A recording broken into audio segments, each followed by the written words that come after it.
With all the hype of the new Go Green campaign, I want to bring to your attention a country of 81.8 million people that's been living green for decades.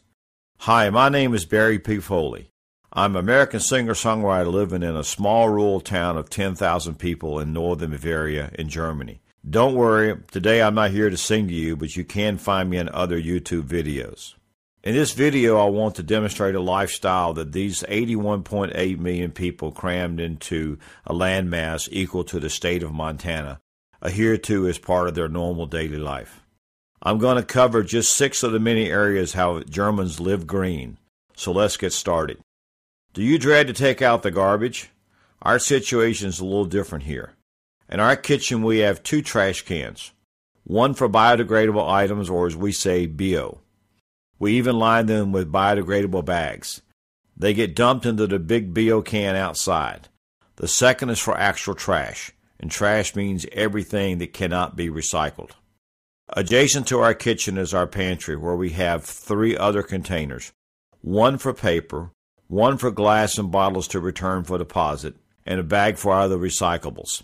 In many German cities, there is a program for the recyclables called Gelbe Sack or Yellow Bag. These bags and their pickup are provided free of charge. We don't have that here in the country, but there are recycle bins where we drop off our recyclable items. Most all plastic, aluminum, and glass beverage containers have a 25 deposit equal to about 34 US cents. That's a simple economic way to get people not to throw those items in trash and end up in landfills. Now let's go outside and look at our trash cans. We have 3 containers. They are rented from the county and they have a label on the back identifying them as ours. Total annual rental fee is about $160 US. The green can is for paper products. This costs about $4 each time it's picked up. However, I take our paper to the recycling center for free drop-off. By the way, we're not required to have a paper bin, but it's our choice. Last year we had it picked up the minimum 3 times. Now the brown can is for bio. This is for all biodegradable items, including what we bring from the kitchen.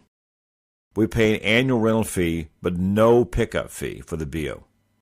The black can is for actual trash, which is not much. The city picks up the trash every 2 weeks. It costs about $7 each time a can is picked up. The trash truck pulls up, an arm comes out, picks up the can, dumps it, and scans the code at the same time. I must note we're required to pay for a minimum of 6 pickups per year. We don't use much more than that, and many times the can's not even full. It amazes me how a family of 2 can collect so much recycling.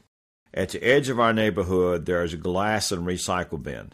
So on our way out, I take the recycle bag and glass to the bins. The glass bin has separate sections for brown, green, and white or clear glass. It is very convenient that the contents of the recycle bag does not have to be separated as with the large recycling center. The large recycling centers have been around for 30 years. In our town, it's open Fridays and Saturday mornings. I'm here to tell you this is one busy place on a Saturday morning. Sometimes you have to wait for a parking space, but here you can bring about anything, including the kitchen sink, and drop it off, all free of charge. There's a manager who directs the traffic and tells you which bin questionable items go in. So let's stroll around and check out the various containers. I'll sing while you watch. I'm just kidding.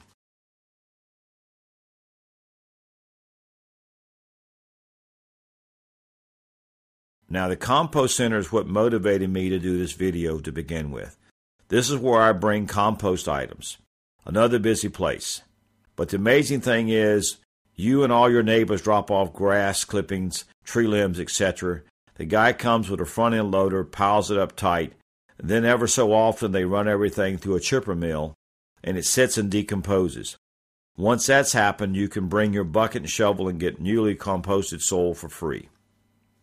Now this segment takes me back to my childhood, when I would pick up drink bottles in the ditches and bring them back to the country store and get 2 cents apiece. That was the deposit on drink bottles in the 60s and 70s. But at 34 cents, Germans don't throw away anything that has got a deposit. So you bring your bottles to the grocery store or the drink market and run them through a self-service machine and get a voucher for the deposit. You can apply the voucher toward your purchase or simply get your money back. Even if you buy a can of soda at the gas station, you'll pay the 34-cent deposit, making you think twice before crushing it up and throwing it in the trash can. Ever notice how much excess packaging manufacturers put on some items? You get home from shopping and by the time you unpack everything, the trash can is full. Here in Germany, the retailer is required to have a bin where you can unpack the excess packaging and leave it with the retailer. It's nice and all with the Go Green campaign to bring your own shopping bags to put groceries in. That's not new here. Germans have always done that because plastic shopping bags in a grocery store, they're not free. A simple large bag costs about 14 cents. I sometimes forget to bring a bag, so I'll buy one and then use it to put my recycling in, or I put my purchase in a free paper box that the store puts out by the cashier rather than crushing them. So when I get home, I get to put it in my recycling. I'm sure many of the same recycling processes exist in other countries. I just want to show you how Germans are living green. It's not hard to do. It's just a lifestyle dictated by environment and economics. This is Barry P. Foley. Thanks for watching.